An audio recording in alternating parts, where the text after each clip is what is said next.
Que signifient ces sanctions? Vont-elles faire avancer la paix? Qu'en est-il des différents processus de paix? Autant de questions que nous poserons à notre invité Léonard Oketundu, ancien ministre des Affaires étrangères et des droits de l'homme, mais également député, vice-président de la commission des relations extérieures au Parlement. Merci beaucoup d'être avec nous ce soir. Alors tout d'abord, votre réaction sur ces sanctions contre les forces armées rwandaises. Pourquoi, à votre avis, cela est intervenu hier? Mais c'est très important ces sanctions parce que, comme vous savez, après une offensive diplomatique extraordinaire menée par le président de la République, Félix Tshisekedi, une offensive tous azimuts pour faire reconnaître l'agression dont nous sommes victimes de la part du Rwanda, une résolution a été adoptée par le Conseil de sécurité des Nations Unies. Et cette résolution a été adoptée à l'unanimité et en vertu du chapitre 7 de la Charte des Nations Unies. Donc, c'est une décision qui est contraignante. Et la résolution sommet Kigali à retirer immédiatement ses troupes du territoire de la République démocratique du Congo et en même temps, sans condition préalable. Et c'est tout appui au M23. Mais comme vous voyez, le Conseil de sécurité, malgré que ce soit les 5 permanents qui se sont impliqués dans cette résolution, le Conseil ne dispose pas d'un organe chargé de l'exécution de ces décisions. C'est tout le problème. C'est pour cette raison que finalement le président de la République a pris cette initiative aussi de chercher des États qui ont de bonnes relations avec Kigali pour amener ce pays à retirer ses troupes de la République de Bouratil-Congo en exécution de la résolution. Mais C'est pourquoi ça le processus de Doha et enfin du Qatar. Pourquoi ça intervient maintenant alors que les États-Unis sont occupés sur un autre front au Moyen-Orient avec ces attaques sur l'Iran? Pourquoi maintenant? Alors que ça fait des mois que la RDC demande des sanctions. Mais tout à fait, c'est parce que, comme vous l'avez remarqué, vous avez rappelé l'accord de Washington, euh, qui a été parrainé par le président Trump, et une semaine après la signature de cet accord, Kigali a équipé encore une fois le M23 et ce mouvement a occupé Uvira, qui est une ville à la frontière avec Le le Burundi. Rwanda et avec le Burundi. Et c'est là justement que effectivement ça a provoqué l'ire du président Trump. Et déjà, nous savions que des mesures étaient en train d'être préparées pour finalement prendre cette décision des sanctions. C'est pour vraiment un avertissement solennel maintenant qui est adressé à Kigali.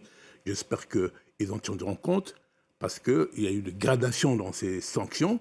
Aujourd'hui, c'est encore des sanctions au niveau bilatéral entre les États-Unis et le Rwanda.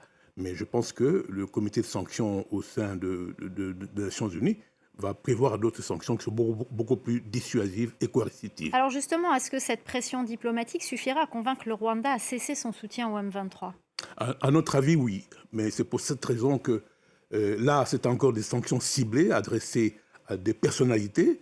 Mais cette fois-ci, il faut qu'il y ait des sanctions qui impactent le fonctionnement même de l'État rwandais. C'est à partir de ce moment-là que Kigali sentira qu'effectivement... Ça a quand même un impact, puisque les troupes rwandaises, par exemple, ne pourront plus être mandatées par l'ONU, Effectivement. par exemple au Mozambique, où elles Par sont exemple, présentes. effectivement. Parce que là, c'est vraiment une incohérence incroyable. C'est-à-dire que d'un côté, le pays est agresseur, mais de l'autre côté, elle participe à des opérations de maintien de la paix, ce qui est complètement contradictoire. Donc, il faut vraiment résoudre ce problème le plus rapidement possible. Nous pensons que cette année 2026 est une année qui est propice à l'obligation faite par le Conseil de sécurité au Rwanda pour qu'il retire ses troupes du territoire congolais.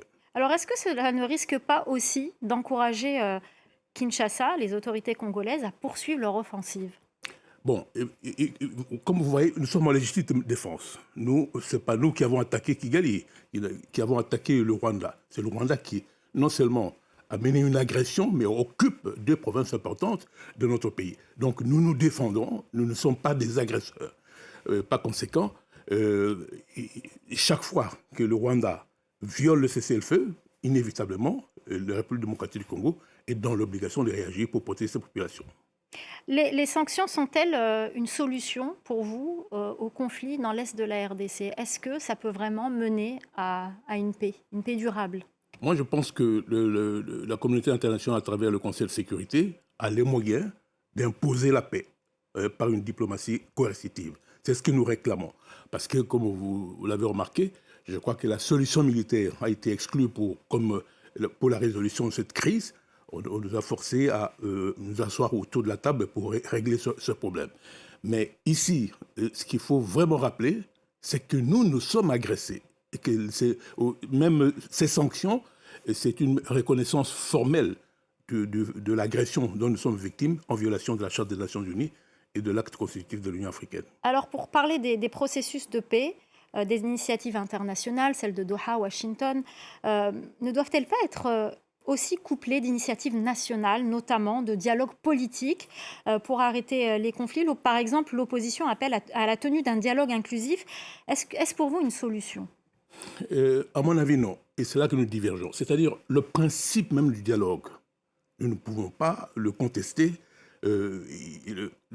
Ça a toujours été un mécanisme important pour la résolution de certaines crises majeures dans l'histoire de la République démocratique du Congo. Mais dans le contexte actuel, il y a 2 provinces importantes du pays qui sont occupées par l'État agresseur. Par conséquent, le conflit que nous vivons actuellement à l'Est n'est pas un conflit interne.